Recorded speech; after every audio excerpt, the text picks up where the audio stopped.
नमस्कार, मैं हूं नीलू।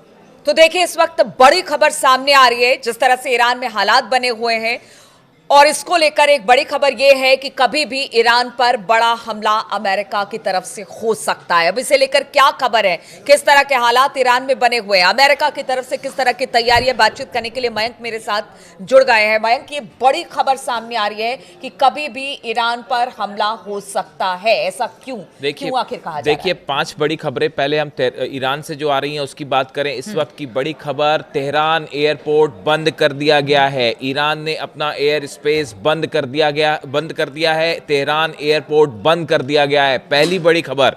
दूसरी बड़ी खबर है, जितने डिफेंस सिस्टम्स हैं सब एक्टिव कर दिए गए हैं। डिफेंस सिस्टम ईरान में एक्टिव मोड में ला दिए गए हैं। तीसरी बड़ी खबर, जितनी मिसाइल्स हैं सब रेडी टू लॉन्च मोड में कर दी गई हैं।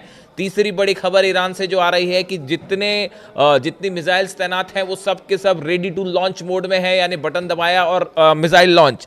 इसके अलावा देखिए, बड़ी खबरें हैं कि ईरान में करीब 30 प्रांत में जो है वो प्रदर्शन की खबरें सामने आई हैं कि 30 प्रांत ईरान के ऐसे हैं जहां पे सरकारी ठिकानों पर हमले हुए हैं। जो प्रदर्शनकारी हैं उसमें जो हिंसा फैलाने वाले लोग हैं, इन्होंने जो है सरकारी दफ्तरों को निशाना बनाया है। इस तरफ की खबरें आई हैं। इसके साथ ही ईरान की सेना ने भी बड़ा मूवमेंट किया है। देखिए, कल हमने एक वीडियो बनाया था जिसमें हमने आपको बताया था कि जो इराक में अमेरिकन बेसेस हैं वहां पे बड़े फाइटर जेट्स का मूवमेंट देखने को मिल रहा है। यानी ईरान की सीमा के करीब इराक के जो एयर बेसेस हैं वहां पे जो है बड़ा अल असद एयर बेस पे और इरबिल, ये 2 एयर बेस हैं जहां पे अमेरिकी जेट्स का, फाइटर जेट्स का बड़ा मूवमेंट दिखाई दे रहा है। यानी इराक और ईरान की जो सीमा है वहां खासा तनाव देखने को मिल रहा है। इसके बाद ईरान ने अपनी सेना का, IRGC ने बड़ा मूवमेंट किया है बॉर्डर के आसपास। देखिए, ये 5 ऐसी खबरें हैं जो इस ओर इशारा कर रही हैं कि ईरान में अब कुछ भी हो सकता है। देखिए, जैसे प्रदर्शन हो रहा है, इस प्रदर्शन के बीच में डोनाल्ड ट्रंप की दूसरी धमकी आ गई है ईरान को। उन्होंने पहले ये कहा था कि प्रदर्शन हो रहे हैं और अगर प्रदर्शनकारियों पर किसी भी तरह का कोई हमला होता है तो हम इसका जवाब देंगे, ये पहली धमकी दी थी।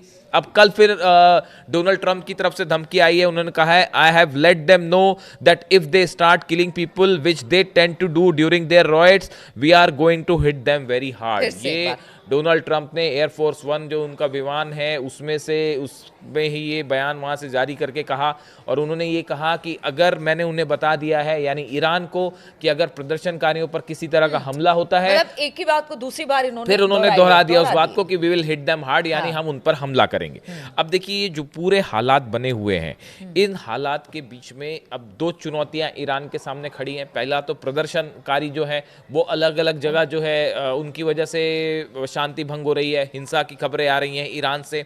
और दूसरी तरफ ये बताया जा रहा है, जहां से बात आपने शुरू करी कि ये क्यों कहा जा रहा है कि किसी भी पल ईरान पर हमला हो सकता है, उसकी बड़ी वजह ये है, ये बताया जा रहा है कि इस प्रदर्शन का फायदा उठाकर, ये जो प्रदर्शन हो रहे हैं इसका फायदा उठाकर इजराइल की तरफ से एक बार फिर एयर स्ट्राइक हो सकती है ईरान पे, और इजराइल की मदद के लिए अमेरिका सामने आ सकता है। जो इस बात की आशंका पहले से है। हाँ, अब ये जो माना जा रहा है कि अमेरिका के सीधा इंटरवेंशन की जगह ये हो सकता है कि इजराइल की तरफ से हमला किया जाए, जैसे पिछली बार हुआ था। इजराइल की तरफ से हमला किया जाए और उसके बाद अमेरिका मदद के लिए सामने आए और कारण बहाना यह बताया जाए कि भाई वहां प्रदर्शनकारियों पर ईरान जो है हमले कर रहा है। मतलब दोहरी चुनौती है, एक तरफ प्रदर्शनकारियों से निपटना और दूसरी तरफ ये कभी भी बाहर। अब देखिए, जो खबरें प्रदर्शन की आ रही है वहां से, और जो इस तरह की खबरें हैं कि कई लोगों की मौत की खबरें हैं इसमें, इसमें आप देखें कि इसमें जो खबरें वहां से आई, आप उसको काउंटर चेक करें। ईरान की सेना ने, ईरान के अधिकारियों ने पूरी कोशिश की है कि किसी भी तरह से जो प्रदर्शन कर रहे हैं उन पर हमले ना हो प्रदर्शनकारियों पे। बहुत सारी जगह स्टैम्पीड की वजह से, भगदड़ की वजह से लोगों की मौतें हुई है। और ये बात डोनाल्ड ट्रंप से भी पूछा गया कि आप जो ये कह रहे हैं कि प्रदर्शनकारियों पर ईरान की सरकार हमले करवा रही है, ऐसा नहीं है। जिन लोगों की मौत की खबरें हैं उसमें बहुत ज्यादा मौतें इस वजह से हुई क्योंकि ईरान में अलग अलग जगह पर भीड़ की वजह से भगदड़ मची, बल्कि सरकार कह रही कि हम बातचीत को राजी हैं। हाँ, और ये आदेश भी अली खामेनी साहब की तरफ से दिया गया है कि जो प्रोटेस्टर्स हैं, जो शांतिपूर्ण प्रदर्शन कर रहे हैं, उनकी सुरक्षा सुनिश्चित की जाए, उनके ऊपर किसी तरह का कोई हमला नहीं होना चाहिए। जो हिंसा फैला रहे हैं, आगजनी कर रहे हैं और माहौल खराब करने की कोशिश कर रहे हैं, सिर्फ उन पर ही जो है वो निशाना साधा जाना चाहिए। इस तरह की बात निकल के सामने आ रही है। इन सूरत हाल में अब ये जो तेहरान एयरपोर्ट का बंद होना, ईरान ने अपना एयर स्पेस बंद किया है, मिसाइल्स रेडी टू मोड में है, और इन सब के बीच बड़ा मिलिट्री मूवमेंट अमेरिका का ईरान की सीमा के करीब, और इजराइल की तरफ से, ये इजराइल के सोर्सेज से ये खबरें कि इजराइल इन हालात का फायदा उठा के एक बार फिर हमला कर सकता है। ये बता रहा है कि ईरान में अगले 24 से 48 घंटे बेहद भारी हैं और एक बड़े जंग की तरफ। लेकिन देखिए एक बात और है जो इसमें अमेरिका और इजराइल के सामने जो चुनौती है वो ये कि अगर किसी भी तरह का हमला होता है ईरान पर, तो ईरान की तरफ से जो बयान आए वो बेहद चैलेंज करने वाले बयान थे।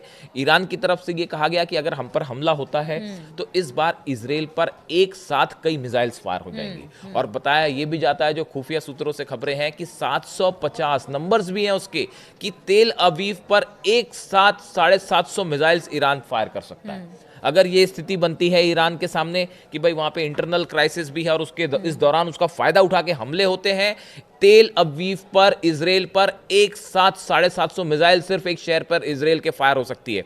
और उनकी तरफ से लगातार, उनके कमांडर्स की तरफ से, सेना प्रमुख की तरफ से जो बयान आए, अली खामनी साहब के जो एडवाइजर्स हैं उनकी तरफ से बयान आए बार बार कि अमेरिका के जितने बेस हैं उन बेस में से कम 5 एयर बेस, क्योंकि ईरान में जो अस्थिरता है उसके लिए ईरान लगातार अमेरिका को ही जिम्मेदार बता रहा है। वो यही कह रहा है कि कहीं ना कहीं जो प्रदर्शनकारी है उनमें से जो उपद्रवी हैं उनको फंडिंग की जा रही है अमेरिका की तरफ से, इसलिए उन्होंने थ्रेट किया कि जहां कहीं भी अमेरिका का एयर बेस है फिर वहां उनके जो सैनिक है सुरक्षित नहीं है। देखिए ये बात को इसलिए और इस बात पर इसको थोड़ा और यकीन किया जा सकता है इस बात पर। आप देखें अभी जब 12 दिन की जंग हुई, इसमें ज्यादा टाइम नहीं हुआ, बिल्कुल अभी 5-6 महीने हुए हैं, और उस जंग के दौरान हमने देखा पूरा ईरान अली खामनी साहब के साथ खड़ा दिखाई दिया। जंग के बाद पूरे ईरान में, तेहरान में जश्न हुआ और एक प्रकार से इसे अली खामनी साहब की बड़ी जीत बताया गया कि इतने सैंक्शंस के बाद, अकेला युद्ध करने के बाद भी ईरान ने इजराइल को जो है वो युद्ध में करारी जो है वो शिकस्त दे दी और इतना बड़ा हमला कर दिया। और सबने देखा ईरान का पावर, पूरा ईरान एकजुट दिखाई दिया उन हालात में। और अली खामेनी साहब ने सबको धन्यवाद भी किया था कि ईरान जो है पहले से ज्यादा एकजुट है। ऐसा 5 महीने में अचानक क्या हुआ कि इतना बड़ा प्रदर्शन? इसलिए ये कहा जा रहा है कि ये तैयारी काफी समय से चल रही थी कि वहां पे कुछ लोगों को जो है उनके जरिए ये प्रदर्शन फैलाया जाए, इसको उग्र किया जाए और हिंसा फैलाई जाए। ये साजिश काफी दिनों से चल रही थी। अमेरिका और यूरोप पर जैसे आरोप लगा रहा है, अमेरिका और इजराइल पर आरोप लगा रहा है ईरान, और इस साजिश के बाद अब ये हालात बने। लेकिन अब जो भी है, जो हुआ, वो जो सिचुएशन बनी, लेकिन अब आगे क्या? सवाल ये है कि ये जो स्थिति बन रही है, तेहरान एयरपोर्ट बंद कर दिया गया है, डिफेंस सिस्टम एक्टिव हो जाना, ये वो सिचुएशंस होती हैं जब किसी हमले के ठीक पहले ये वो कदम है जो उठाए जाते हैं। और इसको लेकर ईरान में ज़बरदस्त अलर्ट है और अगले 24 से 48 घंटे में कोई बड़ा डेवलपमेंट ईरान में हो सकता है। तो ईरान को अस्थिर कर हमला करने की कोशिश है। खबरें तो इसी तरह की आ रही है क्योंकि ईरान अब पूरी तरह से अलर्ट है। उनके एयर स्पेस बंद कर दिए गए हैं। उनको आशंका कि हो सकता है इजराइल की तरफ से कोई बड़ा हमला उन पर किया जाए। अमेरिका का सपोर्ट इजराइल के साथ है। तो ऐसे में सिचुएशन ईरान की इस वक्त अच्छी नहीं कही जा सकती है। हालांकि ईरान ने भी कह दिया है और लगातार उनके नेताओं की तरफ से बयान भी इजराइल और अमेरिका के लिए आते रहे कि अगर इस बार आपने हमला किया तो फिर इसका मुंह तोड़ जवाब दिया जाएगा। अब स्थिति और ईरान में किस तरह से आगे 24 से 48 घंटे में देखने को मिलती है, इस पर लगातार हमारी नजर बनी रहेगी। आप बने रहिए हमारे साथ।